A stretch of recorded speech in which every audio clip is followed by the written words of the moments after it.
I tell you what I just told Willie, which just made him laugh here in a second. But we are coming on here live, Siteman Softball podcast. Mr. Willie Dooley, the big dog himself, in the house here today. So what I'm going to do here real quick, Willie, how are you, by the way? I'm great, man. Just Good. this is a good break from all the meetings today, so Right, you said you were in happy to do it.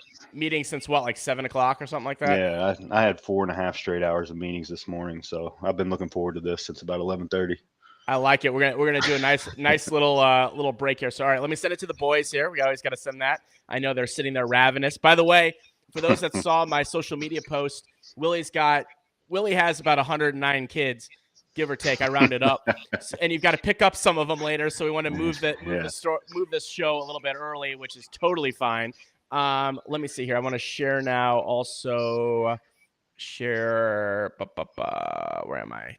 On a friend's profile, because it doesn't allow me to do that tag and stuff. And then we're going to be off to the races here today. It was hard to track you down. You got a lot of stuff going on. Some softball people, not so much. Do you know what I mean? So, like, sometimes they're like, can you come on in 2 minutes? You know what I mean? And sometimes they can, sometimes you can't. But good to see it. Let's see. Eric Conan's, this guy is a UK fan. I can listen to. That's right. Are you a UK fan? I almost wore the Kentucky jersey. I've been a Kentucky fan since way back Rick Pitino days, before he was a Louisville coach. So I've been through the good years and the bad years the same, and I've stuck by him. So that's interesting. What got you into that? Was it just something you picked up when you were a kid, or was it just like, man, for some reason, I don't know why, but the first player I remember ever liking, besides like Jordan, was Jamal Mashburn, and he was there at Kentucky, and then he went and played for the Mavericks, and that was like the first jersey I ever bought, and to wear to school and things like that. So he just stuck with me, and I just stuck with the team even after he left. That's cool. That's funny. That's actually a quick Kentucky story. This is ridiculous, but my wife has an interesting family member.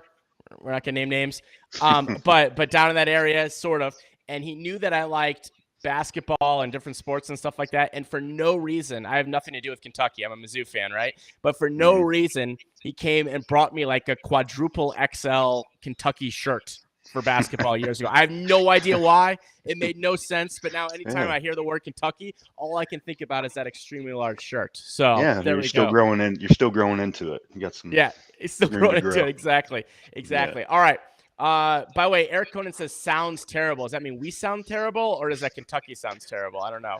Let us know. I think we should be sounding all right, but let me know. Is the audio good? Let me know. But assuming we're good here, last actually live show with Matt Petrov that we did, my last, it actually cut off out of nowhere, and we had to do like a part 2. So hopefully we don't have that situation today, but if we do, we'll do it. That was probably Matt's fault. I honestly think it might have somehow been something with my computer, but I'm 100% blaming it on Matt, as you know. Yeah. All right, so let's start with this. Let's talk about the knee. So the knee injury. First of all, what happened with the knee injury? So that was, we were down at the Smoky, and it's always wet, nasty, muggy down there anyway, but it had rained a little bit. It was a little bit nasty.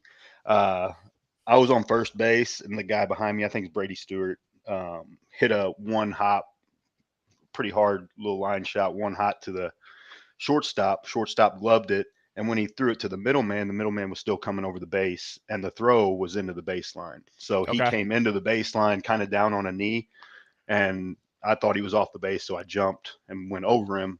And when I landed, my right leg was straight and kind of hit off the back of the bag, and the knee buckled outward. And it was pretty rough. It was the second time I've done that same knee.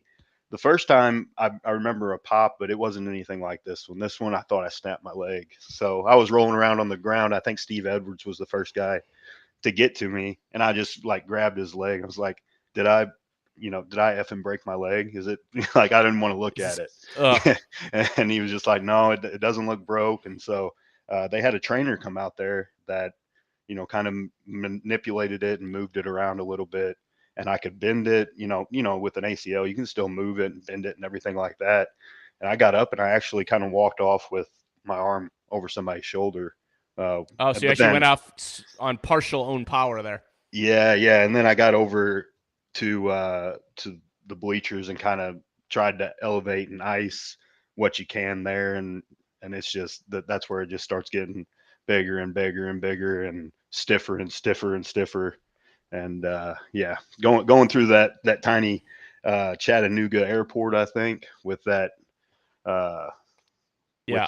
with that knee. I guess it was a blessing. It was such a small airport, but it was pretty rough. Yeah. So it was an ACL. Was it MCL too or just ACL? No, just ACL. ACL. I have a small tear in the meniscus, but that's been there since the first one, and they didn't repair it the first time. They didn't repair it this time. All right, got it. So all right, so you get surgery. When was surgery? That happened in July, and I waited till after I got married in September. So the actual surgery was September 22nd, I think. Got it. I don't know if Sarah would have wanted you going down the aisle in a whole mess there, right? You know what I mean? No good. Yeah. It'd be very bad in the photos. Yeah, bad knee would have been the least of my worries then. So how's the rehab now? And it's interesting because we are, as Matt Petrov, the joke he has made numerous times, which is very true. It's like we're 2 bad knees away from being very good or very bad, right? You know what I'm saying? Yeah. So you and David Bear, how is your rehab going with it? Would you say? Man, it went really quick to start off. Like I was getting range of motion back really quickly. Even progressing through everything they wanted me to do in therapy really fast. The doctor told me I was like on a hyper speed trek, and then after that, now it's just kind of building the muscle back. I've got range of motion and all that, and the other thing is trusting it, gaining the trust back in it. Because I've not really done super athletic stuff with my legs since July of last year. So now it's like trying to talk my mind into trusting that leg again, and it's getting that's been a little bit tougher than getting the range of motion and the strength and everything back. Right. It's like your body doesn't want to trust itself. Do you know what I mean? I know that drill from injuries for sure. And by the way, folks, for those just tuning in right now, this is episode, of course it has to be this one, 69 of the Siteman Softball podcast. That's why we had to have Willie on for that one as an honorary 69th episode. And reminders at Siteman's Instagram, SitemanSoftball.com/podcast. That's where you can find everything, in Siteman Softball Nation on Facebook. We appreciate our sponsor of this episode, the one, the only, the Siteman Cancer Center. David Bear, your knee friend, has said here, God, yes, the first step running was like, please don't snap in half. Yeah. So I'm sure you can relate. But now, you know, something we've talked about with our team for this year is a lot of guys, pretty much everyone, has some kind of chip on their shoulder, something to prove, whether it's to themselves, to someone else, to whatever, feeling slighted. I don't know what it is. And I'm curious for you, what's your motivation to come back from this injury and, come out this year flying? Yeah, it's I don't know if it's that I have a chip on my shoulder. I'm always trying to I always feel like I need to prove myself, I guess. I don't know. Like last year, it didn't really go the way that I thought I would like it to go all the time. The guys that run those teams have just an abundance of talent. Everybody on that team would start for most teams in the country. So I understand the challenge there. The part that kind of would rub me the wrong way is when I did go out and would perform, it didn't seem to get me anywhere. It would right. So you're saying, even if you went out there and hit 5 home runs in a row, you're saying that they're like, well, back over there, we got other people that can do stuff. Yeah. And I think it's also tough because I wasn't really part of like a group, like a specific group, or if you want to call it a clique or anything. That they got a lot of West Coast guys. They had a lot of West Coast guys out there, and then a group of guys from Ohio, and I was kind of in the middle of all of them, which I got along with everybody. They're all great guys, but I think I didn't really like fit into either one of their little boxes, I guess, so I'm kind of the outsider trying to work my way in. Yeah, that's it. Yeah. Because correct me if I'm wrong here, going through the brief history, right, is that you played on the non-conference Green Space Nallies team that did very, very well, right? The conference team won a couple conference events, won the GSL Worlds that year, was a team that put a lot of people on the map, right? And you went right from there, correct me if I'm wrong, to going major Mhm. with Dan Smith. It was Dan Smith Proton or Proton Dan Smith, whatever it was that year. Ending the season eventually with MAJ. Right. And then the next year you played double A until the injury with Proton. So in less than 2 seasons, essentially, you played major, you played double A, you played A, not in that order necessarily, as it was a kind of a hodgepodge. And I'm curious, Uh-huh. you talk about some of the negative things. What about, is there anything that like you took away, or anything surprising, or something that you learned from some of the veterans at the time, or some of those people at the very top of the game that maybe, can trickle down, if you will? Yeah, I mean, I don't know that I took a lot from. I've played for a long time, and I've uh, been around for a long time. There's things that you notice that from people at that level that you just kind of open your eyes, that are like, man, they're just on another level from most of the people that do this, like guys that always seem to be in the right position no matter what. Like Breezy comes to mind, playing in the middle. Just he's always where he needs to be. JoJo with the Mm-hmm. crazy range just always seems to have a step on everybody else that plays the position, and then preparation wise, I feel like I was kind of right there. Maybe the only thing that I don't really do that a lot of those guys kind of do is some of them just work their way from, when they're hitting like left field, middle, right side, or backwards of that. And I've just never been that tight. I just, wherever you throw it, that's where I'm going to try and hit it as hard as I can. So I did kind of take some of that and maybe try to institute that a little bit, but it really didn't work for me. I was, taking more pitches than I wanted to, whenever I think I can, spray it around a little bit and just hit whatever comes up there. That's what I wanted to do. Yeah, well, that's interesting. That actually brings up a great topic on hitting with that, because that's sort of the typical answer I get, right, when talking about BP. How do you take BP, right? And Hmm. you get that very typical. There's a couple really interesting answers I've gotten, but for the most part, you get people. It's like, well, we work over there, then we work over there, then we work over there. You know what I mean? Then we do Hmm. our home run round, and then we do this or that or whatever it is. There's not a huge amount of things different. Sometimes you hear something a little different, like Tyler Irvine. When we were talking about it, he was saying that he likes to go in there and they like to take the first like 5-10 pitches and say if it's a strike or ball to make sure they're watching the ball. I thought that was kind of cool. But Hmm. for you, is your best approach exactly what you just said there for BP? Is just say, hey, I'm not going to be try to finessing it or worrying about where I'm going. I'm just going to use your muscle memory to hit it where it's pitched, essentially. Yeah, I feel like a lot of the time when you're going up there, especially at the high level, these pitchers are really good, man. They know how to get people out, and after you face them a time or two, they know what they're going to try and do, what their best option to get you out is. So you've got to have a plan B, Right. to me. Like if I'm, if I'm looking to hit a home run and he doesn't float me one that's over the middle end, then I need to be able to blast that out to right center too. So I don't technically just work on just throw me the pitches on the middle of the plate or Mm-hmm. inside, and I'm going to yank 10 in a row, and then I'm going to put 10 up the box, and I'm going to go 10 to right.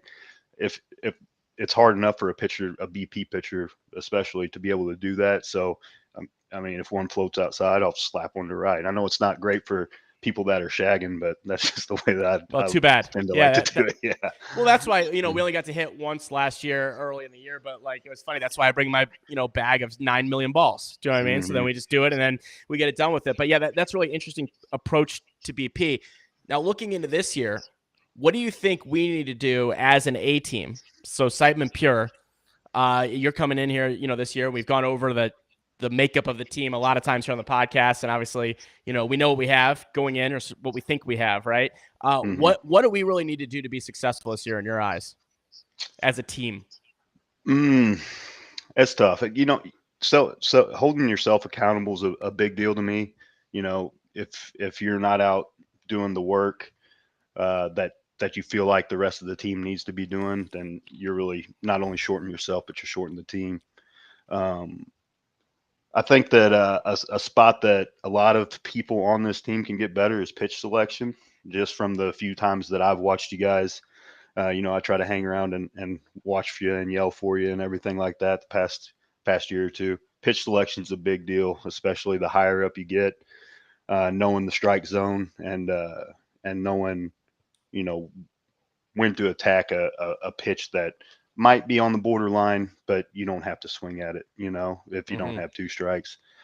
That's a big deal. Taking walks, you know, that's always been something that I've tried to get better at as the years go on. And I know that's tough when it's coming in underhand, but pitch selection, and then a big thing for me that was really brought out to me during those green space days was just trusting the guy behind you, you know, and trusting the rest of your teammates, not trying to do too much and knowing that the guy behind you's got your back's going to do his job, you know, without putting so much. There's enough pressure on everybody as it is. You don't need to put added pressure on yourself, you know, that whenever you got trust in the guy behind you. Yeah, it's a good point. It's a good point. And I think also last year, and I know I'm guilty of this for sure, is with a lot of guys that were not a lot. Yeah, a lot that were first years full time, right? Everyone gets a little jumpy. They may not think so. Do you know what I mean? But it's just the way it is. Do you know what I mean? Like, and I think, as you just said, that also comes with time and experience. And I think that's going to be on our side more this year, right? Is having more veteran players and seeing things like that. So it's not just, oh God, I got to hit it, you know, type of situation. That's going to be really interesting to see. And what are you looking forward to most of the season? I'm looking forward to a different role. You know, I feel like the past year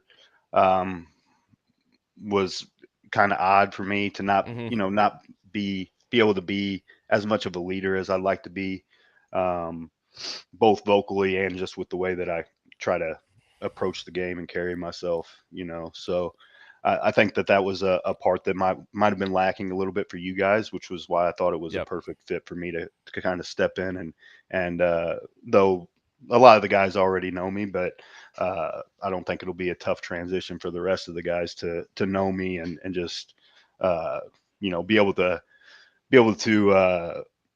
take any of my guidance that I might give. I don't really give a whole lot, but I am definitely a vocal type of guy that tries to, you know, keep the team attitude, morale up, you know, while also keeping it fun, because I'm going to mess around with everybody. I messed around with those guys on Sunnies. I messed around with those guys on Proton. I'm going to give you a hard time, especially when you're mad, to try and get you, you know, busted out of that, just to get you to forget it and move past it. So. Got it. If you do that with Jagger this year, it's going to happen at some point. Oh, yeah. You get a prize. You get a prize. No offense, Jagger. You first came to mind is who's going to get mad and who needs to get cheered up. But no, Willie, you know, it's a good point. I agree on the 100% fit, and that's stuff that we looked at as a team. We said, well, we need someone that's kind of the guy. Do you know what I mean? The guy come in and also veteran leadership. And it was funny that I watched. I remember this very vividly. Was it last year, a couple years ago in Chicago, maybe 2 years ago? You were on Dan Smith and you weren't playing in that particular game. And I looked at you because I know you and I know your energy level and I know what you like to do and I know what you can do. And you look so sad to me. Like I looked over there and I mean, no, you know what I'm saying? Like you on the bench, you weren't sulking. You weren't like being a baby, but I'm saying I looked over there and I was like, that guy does not look happy. Do you know what I mean? And like, you're a guy that enjoys the game. You're full of life, got a lot of energy, got a lot of stuff going on. And to watch that, I was like, I don't like that for you. And I'm sure you didn't like that either. And now you get a chance to go back to a role you really like this year, you know? And I think that's going to be huge. Was tough. That was kind of what I was getting at. Like there were some times in tournaments I'd go 4 for 5, 3 home runs and sit the next game, which it's, you know, it's their team, it's their money, they're throwing at everything. It is what it is. But it's hard for me to stay engaged when you don't feel like anything that you do really matters. Got it. Well, this year we're bringing that meaning back, you know. And let's shift a little bit gears. I got to talk about this because we're going to talk about bats in a couple different contexts here. Okay. All right. Yeah. Let's start with something easier, and then we'll get into, you know, we got to address the big elephant thing going on. We got to talk about it, right? We got to talk about the shenanigans of the Challenge Cup. But before we talk about that, I want to ask you about this. So you're now obviously into the Pure family.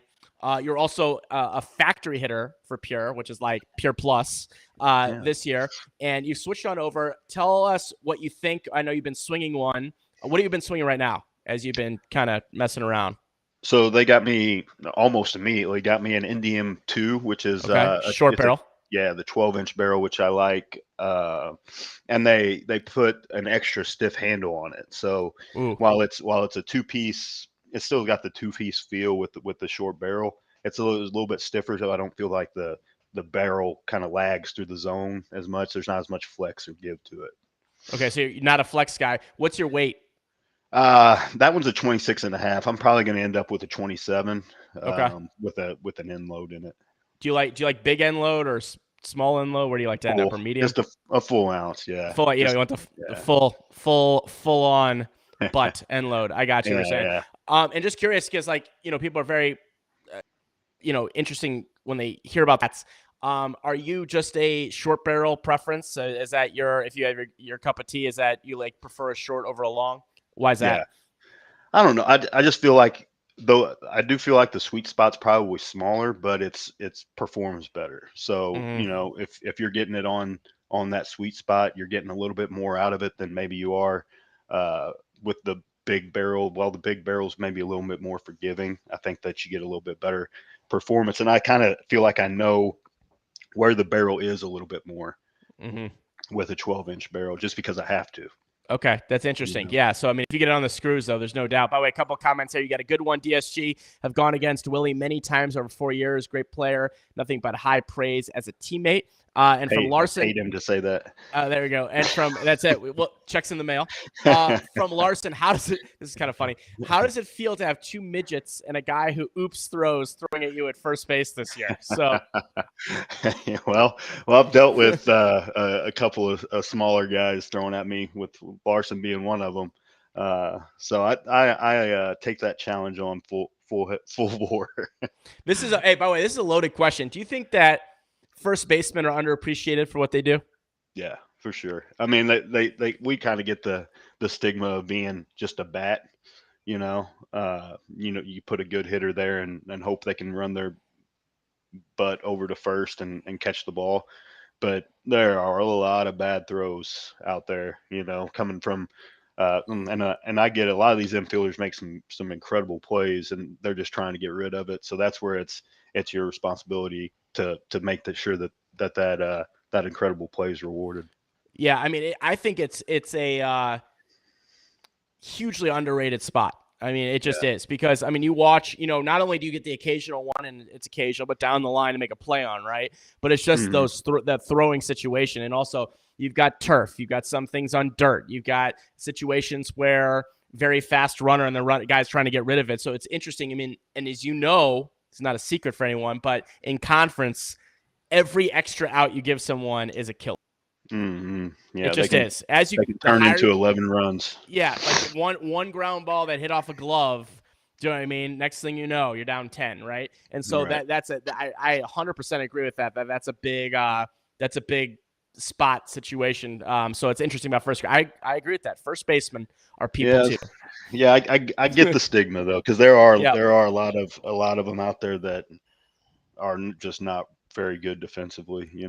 Right. Well, if you have two, you got to get in the lineup, and you don't have an EH, right? Yeah. You have a catcher, and catcher's your first spot, and then you know where it's going next, right? First Right. base. So that's the way it is, and then it goes down the line from there, right? Right. All right. So we have to talk about the bat thing that's going on, right? We got to talk about it because I feel like the whole internet's taken by storm by this, and we're just talking about the situation, right? And I'm just curious about your take on what's going on with the situation. What's your kind of take on it? And I'm not going to go through the whole incident. Most people that are watching this know, but there appears to be at the Challenge Cup, two players that were on camera appearing to switch bats around out of the bucket, shenanigans that were going on. So first of all, I'm just going to go an assumption here, Willie. Let's just assume that what we see and what's believed and what is proved ends up being true. Okay. Yeah. Like let's just assume on that, because I mean, some people are like, that's this, it's that, whatever. Right. But let's just go on that assumption. What are sort of your thoughts? What do you think should happen on something like that? Yeah, it's unfortunate, I'll say. Because first and foremost, those two guys aren't new to the game. They they know that that's a big no what they're doing. I mean, I guess I could understand forgetting every now and then, but that's just something you don't forget. You know, it's kind of drilled into your head from the very beginning. The first time people play in conferences, people yelling at you to get back to the dugout with the bat or whatever it might Right. be. If it does turn out to be true, I think there's got to be some kind of punishment. If not, you're just setting a precedent to other people to do it and Yeah, because not be you can't make that punished. argument. You couldn't say like, well, these guys didn't get clear. You know what I mean? Like, how Right. could you punish someone else now? Right. Right. Yeah. Yeah. And I can't say one way or another if it's like you said, we're assuming that that it did happen, that the bats were switched or whatever, which I don't know why else you would need to take a bat up there, but um, if it is the case and there's not any repercussion for it, I think it sets a dangerous Whew. precedent for the rest of the year Yeah. of people doing that or even more.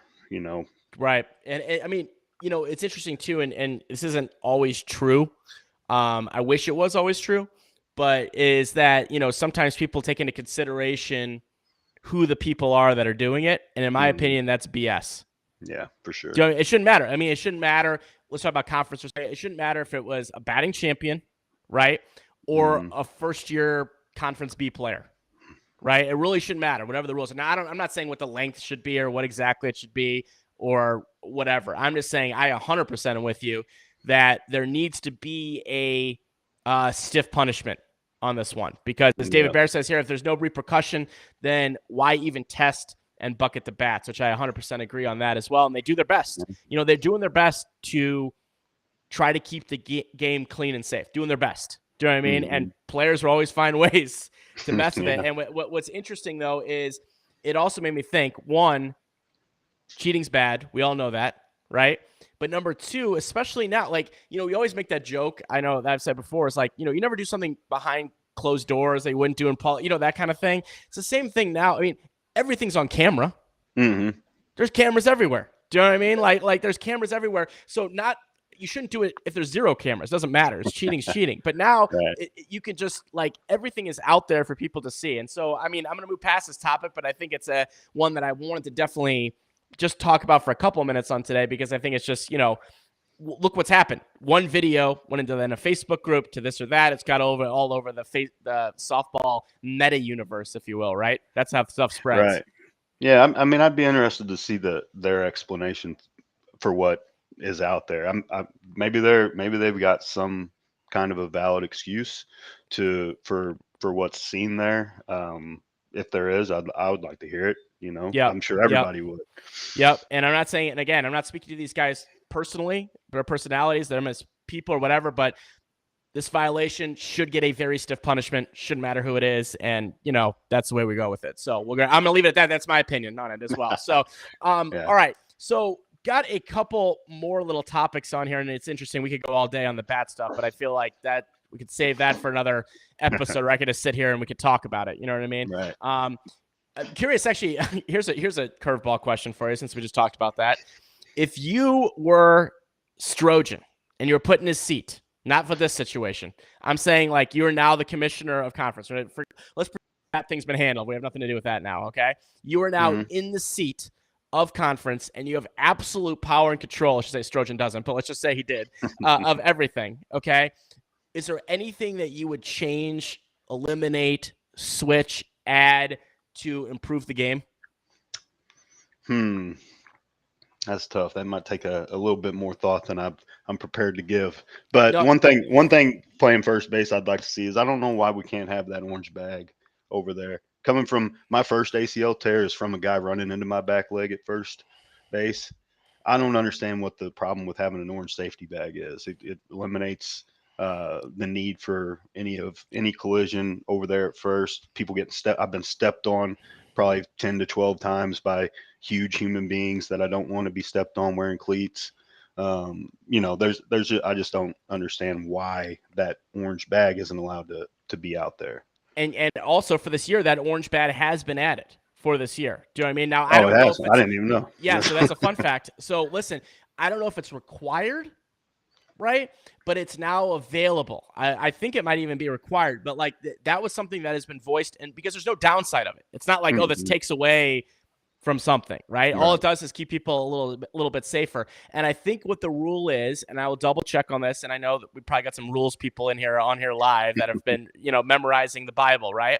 But is, from what I understand, it's also optional, if you will. So I mean, like, you're not called out as you would in some other places if you step on the white bag, but you're encouraged, obviously, to step on that bag. And I agree with that, because I just don't see it down. I mean, I think of last year we were playing in Cincinnati. I've said this one before on the show, because we're on like the backfield. We were in like Paraguay. We were in another country playing prime time.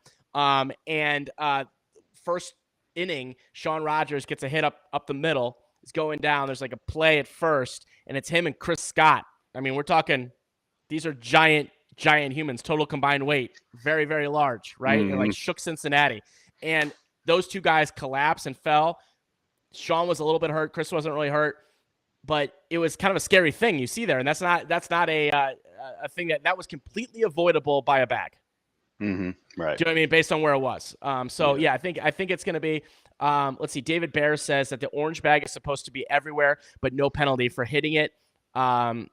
So yeah, that's what we kind of talked about as well. So, okay, that makes perfect sense. So, okay, so your first rule has already been implemented. Good job, as Commissioner. That's great. You're 100%. You're 100%. Yeah. So now you've had time on it. Is there anything else that you would improve in the game, or is that the only one you could come up with, which is totally fine? Well, I guess we're excluding the whole ball situation from last year, where that was a mess. That just completely terrible changed everybody's approach almost at a lot of the events. I've heard they've got that figured out and fixed. And you're talking about, just to clarify, you're talking about the consistency of the ball, meaning like sometimes it was good, sometimes it was bad, sometimes it was this, sometimes you had no idea what you were hitting on any given day, any given tournament, any given pitch, honestly. Right. And these bats are built for specific ball specs and things like that. And it didn't seem like they were matching up very well. I'll put it that way. But that somehow I hope that's just all gone for this year too. Yeah. One other thing I would like to see is somehow, if they could do it, to not play anything on a 300-foot fence. I'm a fan of what's the minimum? I like 310, 315, at least all the way around. I think it kind of separates some pop-up homers from actually really hitting the homer, So I prefer a little bit bigger field. So I guess that's just a personal preference type of thing. But I think it eliminates some of the, pitchers getting a guy to kind of miss and it's still flying out. Right. And then it's, also the consideration that I like bigger fields as well. But your consideration there is like obviously availability of parks, different things like that. We're talking about fantasy world here. But what's also interesting is that obviously you go down to Florida and you play in the biggest usually of the year, other than, there's a couple tournaments that might have a baseball thing for a second part of a duel there. You had one in the West Coast or something. But yeah, it's interesting too. It's almost like if you play the whole season on 300s, and then you go play Florida, which is like 325, or in the major, which is even bigger, right? It's almost like playing the whole season of basketball, and then you go to the final game, and they're like, actually, it's going to be an 11-foot hoop. Do you know what I mean? And we're going to make the court a little bit wider. And you're like, wait a minute, I've been playing the whole damn season on a 10. You know what I mean? And like, it becomes almost like that's why everyone says that, besides the weather and all the stuff that goes on down there, that Florida's a completely different animal. I mean, people might get that false confidence early in the year when they're hitting it. It's a little bit cooler. It's a 300-foot fence. Do you know what I mean? Go down to Florida, it's caught at the warning track, right? Right. I think that's maybe some of the reason that you see different teams maybe dominate all year or be at the top all year, and then you get down there at the end and they're just laying eggs a lot of the time, By the way, curious, as we wrap up here in a few minutes, what has in the past been your favorite tournament and why? Oh man, it was the Busch Pepsi, just because I'd played there for forever, and then the last year that I played there, I got the MVP when we actually won that one. We beat probably a double A clutch team, and we beat FBI. I think Irvine was on that team. Shout out to him.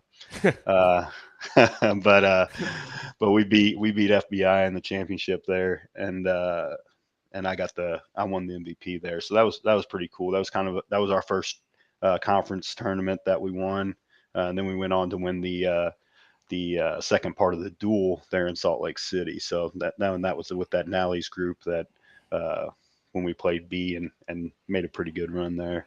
All right, now how about until this year? Because this year we're going to surpass whatever you're about to answer. Okay, until this year, what has been your favorite softball moment? It'd probably been that one, but also I liked when we won that GSL tournament, not just because we won GSLA. It was technically A/B, yeah. But we won that tournament and got all tournament team in that. But it was what sticks out in my memory about it is the way that we did it. We were playing that true team. They were down there, and we had a pretty big battle with them in the pouring rain, and I promise you, they hit for 35 minutes straight, just gaps in the pouring rain. I looked out to right field, couldn't see Riley. It was pouring so hard. It's just water just drilling me off my hat. It was insane. We went in and hit for an equally long time and just came back and beat them. So that was kind of an up and down, pretty exciting game, especially for a championship. Yeah, I actually, believe it or not, and it's funny because I would not say this about a lot of games because I watched some, but whatever. That's kind of when I was first starting to get into conference softball a little bit a couple years ago, like watching that stuff. What was that, about 3 years ago, whatever it is, almost 4. I actually watched that game. I actually watched that game on the live stream, and I remember it was like, yeah, they were up like 30-something. Yeah, they were up by a lot. You're like, okay, well, it's going to probably go to the if game. Mm-hmm. And you guys, and then we just came back and did it. And that's the craziness. And then you get up there and you're like, well, I think actually once you guys got very close, I'm like, they're going to clip them here. I couldn't believe it. I remember also in that game, they had a DHH. Can't remember who it was. Might have been. I think it was Trey. I think it was Trey Porter. Yeah. Trey Porter couldn't miss. Oh my God, he was hitting bombs. Couldn't miss. You could have thrown him a ping pong ball. Gone. In a pouring monsoon. Pouring monsoon. I mean, it was exactly what it was. It was Trey Porter, and I remember watching it. I'm like, that guy's not going to miss. I mean, so it was crazy how that is. But yeah, it's great hearing it. And hopefully this year we have a better story to surpass that one, whether it's Major World Series, whatever it is. Do you know what I'm saying? We're going to have a better story this year. So that next time we ask you on this podcast next year, you're going to have a different answer. That's my plan. I plan on it. All right, awesome. Well, Willie, I appreciate you being here. Do you have any shout-outs or anything you want to mention here on our way out here as we wrap it all up, and then you got to go pick out some of your kids? Yeah, I'll throw a couple out there. He probably won't see this, but Sonny Pilcher for giving me that shot at Major. He technically picked me up for a double-A team, and then Dan Smith folded, and then we turned into a major team picking up those great players. But shout out to him. He gave me my shot. He assured me that he was going to, treat me fairly, and he 100% did. So I didn't get technically railroaded on that until Dan Smith took over. Charles Darling, Lex Ramirez there at Proton took care of me for 2 years. Don't have a bad word to say about those guys. They're great guys. And now with Chris Osborne, Mooch, and Pure for taking me on and taking care of me now, these guys are top notch, and I can't wait to see what they have provided for us this year. Awesome. Well, Willie, we appreciate you seeing you around the corner. It's getting there. Do you know what I mean? Every week is a week closer. So you keep up the rehabbing and the work, and we're going to see you out on the field here soon. Appreciate you being here. This was Willie Dooley here on the Siteman Softball Podcast, episode number 69. Reminder, sitemansoftball.com/podcast for all the information. And thank you to the Siteman Cancer Center sponsorship of this episode. We will see you next time.